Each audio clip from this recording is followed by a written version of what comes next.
Extreme 3D Flaming Hot Cheetos Acrylic Nail Art Tutorial by Hotpinkzebrapolish. Hi guys, in today's video I have a ever so requested pouring chip design, even though my husband and I have a little argument on whether Cheetos are chips or not, and I say they're not, they're a corn snack, and he says if they come in that kind of a bag, they're a chip. So tell me your personal opinion on this. I say they're not a chip, so I don't know why I did that, but they're flaming hot Cheetos. Like I said, super requested after my Dorito design about a month ago. So this one is going to be the flaming hot bag with the Cheetos pouring over the nail, and it's got a really fiery orange to neon yellow gradient on the background of the nail. So I hope you guys like this as much as I do, and don't forget to click subscribe to see all my future videos as well. So we're going to begin by creating that fiery gradient of orange to yellow. So I have like your classic orange color, you know, the regular run-of-the-mill orange, but then it goes into that super neon yellow.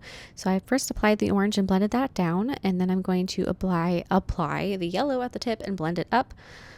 A little bit of a buildable color with that neon yellow. Any super neon color just kind of has that buildable type quality where the opacity you can get more and more intense with more layers. And then I'm going to encase the nail with a layer of clear acrylic to make sure it is nice and strong.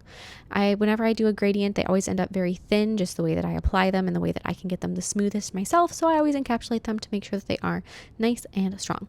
And then I'm going to file the nail into shape with my E-file to make sure that it is not lumpy, bumpy, or wide in funny areas or anything crazy like that. I've been using a medium grit file for most of my filing these days, and I find that that really serves me well. So I'm going to just go over with that. And then I'm going to take a very narrow bit, and I'm going to drill a hole right through the middle of the nail. And about the middle, it needs to be past your hyponychium, but as long as it's past that point, it can go anywhere within that tip area. So now on a silicone mat, I'm going to be painting the bag for my Cheetos. And so I'm using gel polish and gel paint only for this. And if you watch my channel a lot, you may notice that I typically steer towards acrylic paint over gel paint and over gel polish for doing detail work and everything. And it's my personal preference to use acrylic paint more often. I just think that for me it applies better. I've heard people say the exact opposite, that they love gel paint and they always use gel paint instead, and it is really personal preference and what you practice with to an extent, but there are definitely circumstances where one product is preferable to the other as far as some technical stuff. So as you're watching me paint this bag, just keep in mind that everything is gel paint or gel polish.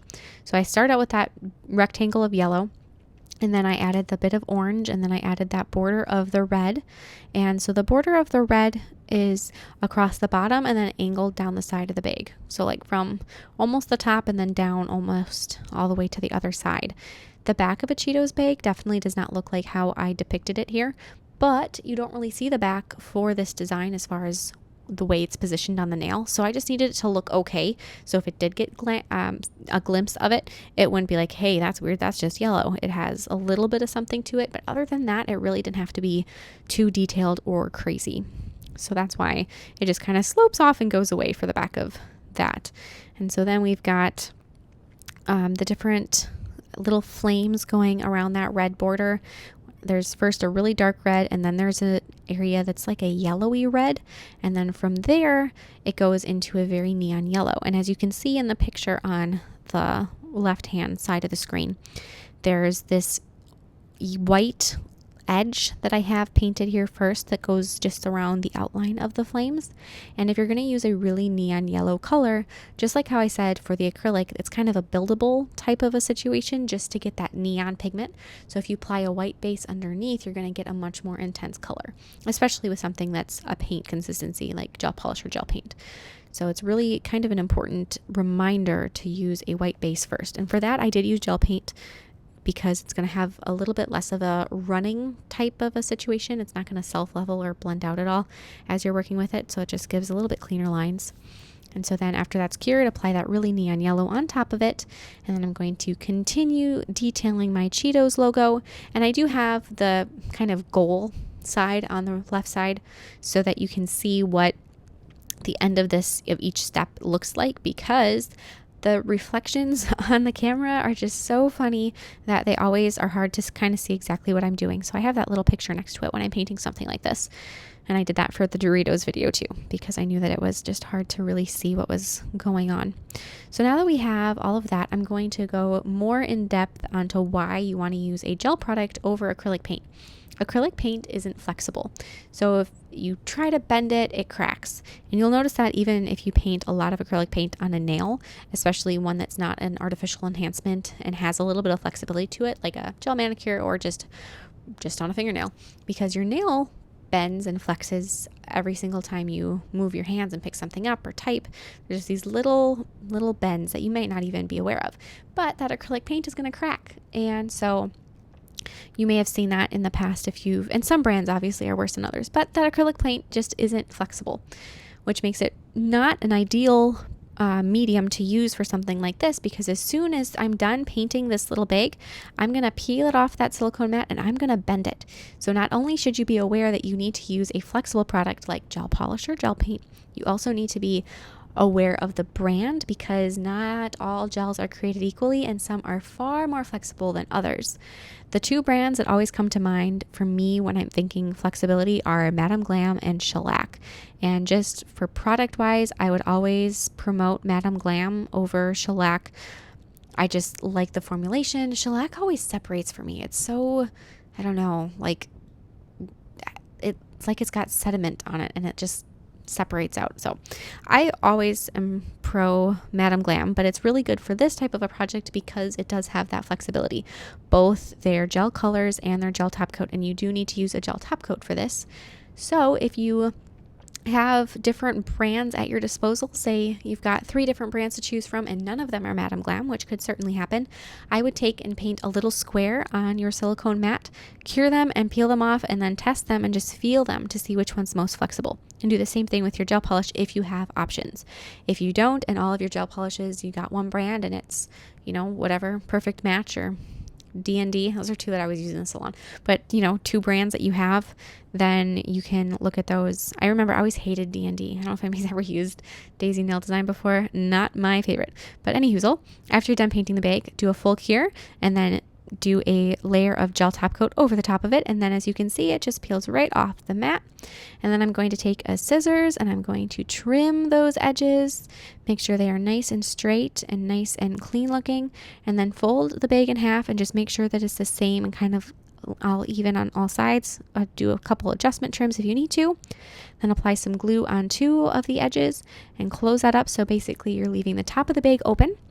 And just hold that closed, give it a nice pinch. Make sure don't glue yourself to it though, that's what I always do. And then bend a piece of wire into a nice gentle curve and glue one end of the wire into the hole that's in the nail. Hold that for just a second until that glue starts to set up. It always seems to take forever when I want it to be quick, and it always seems to be really quick when I need to fix something. And then glue the other end of your wire into your little Cheetos bag, just like so. Absolutely love the way this looks. And then I'm going to take on a nail form backing again. Not again, I've never used one in this video yet, but I'm going to take a nail form backing and I'm going to sculpt my Cheetos. So I'm just going to lay down a whole bunch of blobs of kind of a beigey tan acrylic and leave them for a moment. And then after I've left them for a moment, I'm going to take my brush and just do a whole bunch of like wiggly, weird motions and flop them back and forth to get these really nice, uneven, crunchy Cheeto type textures. And if you're thinking, wait, these are tan, have I never seen Flaming Hot Cheetos before? They're red, aren't they? They are, but to really get the Flaming Hot Cheeto appearance, we're going to sculpt them with the color that's underneath, that kind of yellowish, tannish color, and then add the seasoning. So if you didn't want to do Flaming Hot Cheetos, you wanted to do just like the classic ones or, whichever ones are your favorite, you'd have to adjust the bag design a little bit, but you'd also be able to adjust the Cheeto flavor pretty easily by brushing a different color on top of them. So I'm just going to take a brush that's wet with monomer and brush it over the top of them, and then dip a fan brush into some red acrylic powder, and I'm going to basically season them. And if you want, you can do both sides, but I figured that with the way I positioned them on the nail, one side was going to be just enough. So I did just one side with the seasoning, and then we can go over and we're going to start placing them on the nail. So I'm going to be placing them with jewelry gel. So I've got jewelry gel on the inside of the bag, down my piece of wire, and then I will be applying it over the nail too once I get to that point. So I'm just going to grab, I've got a little angle tweezers I'm going to be using to be placing all of these little Cheetos. And when you're placing them, don't make them all the same angle or the same direction. Kind of alter them back and forth a little bit so it looks like a natural falling out of the bag.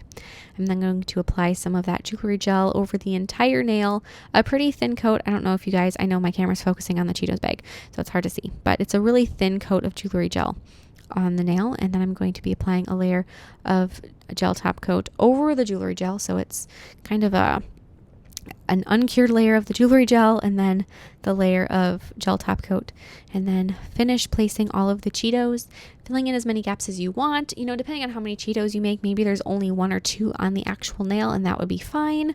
Or if you have a bunch of them like I did, you can pretty much fill in the nail.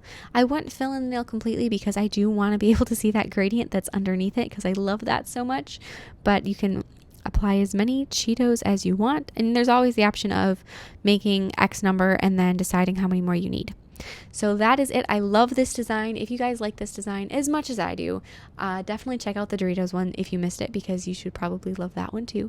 And if you have any other chip requests, definitely let me know what they are.